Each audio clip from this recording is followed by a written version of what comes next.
স্বাগতম জানাচ্ছি বাংলাভিউ সরাসরি সম্প্রচারে। স্টুডিও থেকে আবার আপনাদের সাথে যুক্ত হয়েছি আমি শ্রাবণী তালুকদার। জানিয়ে দেব আমাদের হাতে থাকা আজ সারাদিনের সর্বশেষ আপডেট। সবার আগে পেতে যুক্ত থাকুন বাংলাভিউয়ের সঙ্গে। রাঙ্গুনিয়ার এনজিও কর্মী চম্পা চাকমাকে প্রকাশ্যে ছুরিকাঘাত করে হত্যার ঘটনার মামলার প্রধান আসামি এনামুল হক এনাম তাকে গ্রেফতার করা হয়েছে সিলেট থেকে এবং গ্রেফতার করেছে র্যাব 7 এর একটি টিম। এনাম সিলেটের জৈন্তাপুরে আত্মগোপনে ছিল। গ্রেফতারকৃত মোহাম্মদ এনাম রাঙ্গুনিয়া উপজেলার পারুয়া ইউনিয়নের উত্তর পারুয়া গ্রামের মোহাম্মদ নুরুজ্জামানের ছেলে। র্যাব 7 এর অধিনায়ক লেফটেন্যান্ট কর্নেল মোহাম্মদ মাহবুব আলম বলেন, গোপন সংবাদের ভিত্তিতে জানতে পারা যায় রাঙ্গুনিয়ার প্রকাশ্যে এনজিও কর্মী চম্পা চাকমার হত্যা মামলার প্রধান আসামি এনামুল হক এনাম গ্রেফতার এড়াতে সিলেট জেলার জৈন্তাপুরের থানার আসামপুর এলাকায় আত্মগোপনে রয়েছে। পরে সেখানে অভিযান চালিয়ে মঙ্গলবার রাত 10টার দিকে তাকে গ্রেফতার করা হয়। তিনি আরও জানান, প্রাথমিক জিজ্ঞাসাবাদে এনাম হত্যার দায় স্বীকার করেছে। কারণ হিসেবে সে জানিয়েছে তার মা ও বোন বেসরকারি মানবিক উন্নয়ন সংস্থা পদক্ষেপ থেকে 3 লাখ টাকা ঋণ নিয়েছিল, যার 30,000 টাকার মতন বাকি ছিল, যেটা তোলার জন্য এনজিও থেকে 8 জন কর্মকর্তা তার বোনের বাসায় যেতে চেয়েছিল। তার ভগ্নিপতি যেহেতু বিদেশে থাকে, তাই তার মান সম্মানের ভয়ে ঘটনার দিন সন্ধ্যা 7:30টার দিকে চাকু নিয়ে প্রথমে চম্পাকে সে হুমকি দেয় এবং এক পর্যায়ে রাগান্বিত হয়ে গলায় ছুরিকাঘাত করে।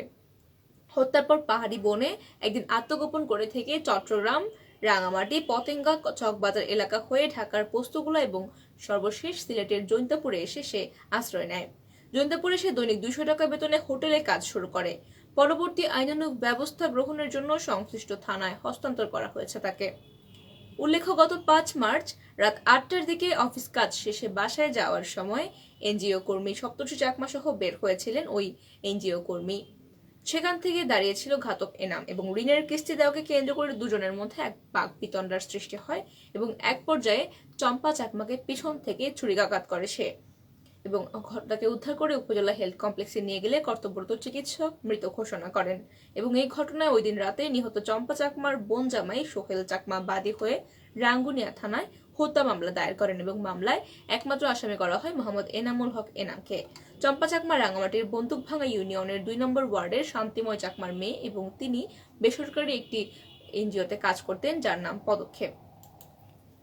এদিকে সিলেটে টহল দেওয়ার সময় হাওলাদার পাড়া থেকে বিপুল পরিমাণ গাঁজা সহ 2 জনকে গ্রেফতার করেছে পুলিশ এবং উদ্ধার হয়েছে তাদের কাছ থেকে প্রায় 1 কেজি 700 গ্রাম গাঁজা সদৃশ মাদকদ্রব্য।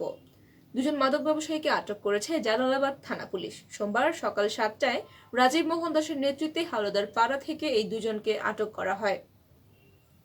এই সময় আসামিদের কাছ থেকে 1 কেজি 700 গ্রাম গাঁজা উদ্ধার করেছে পুলিশ এবং যার বর্তমান বাজার দর প্রায় 28,400 টাকা।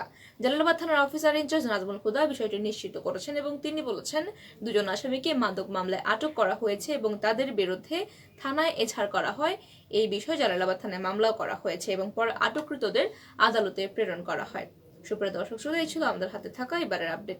এতক্ষণ যারা সঙ্গে ছিলেন সকলকে অসংখ্য ধন্যবাদ। সর্বশেষ আপডেট সবার আগে পেতে যুক্ত থাকুন বাংলাভিউয়ের সঙ্গে।